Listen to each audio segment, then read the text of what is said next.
তুমি তুমি এটা রাখো। না না না না, রাখো। আরে রাখো না, ছোট ভাই হিসেবে দিলাম দিলাম, রাখো। আরে রাখো রাখো, আরে রাখো। না না না, রাখো রাখো। ছোট ভাইটির নাম ইয়াসিন।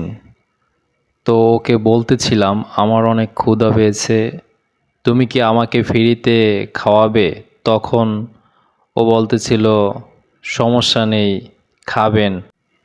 ও বলতেছিল রিজিকের মালিক আল্লাহ, তো আপনার যদি এখানে রিজিক থাকে তো আপনি খাবেন, আপনার কোনো টাকা দিতে হবে না।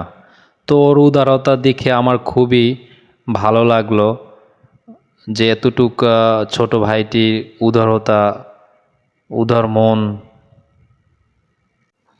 তো আমার সামর্থ্য অনুযায়ী ওকে একটু খুশি করলাম।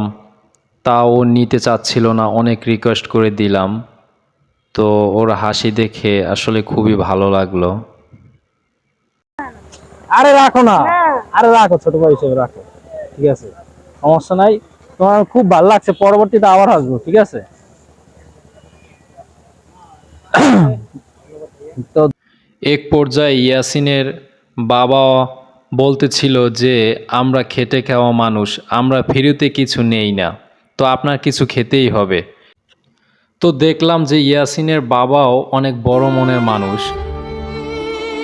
তো সে যেরকম তার ছেলেকেও ওইভাবে তৈরি করেছেন। তো এক পর্যায়ে বলতেছিল যে আমার এই ছেলেটিকে নিয়ে অনেক স্বপ্ন, তো আল্লাহ তার স্বপ্নকে পূরণ করে দিক। পরবর্তী ভিডিওতে দেখা হবে, সবাই ভালো থাকবেন, আল্লাহ হাফেজ।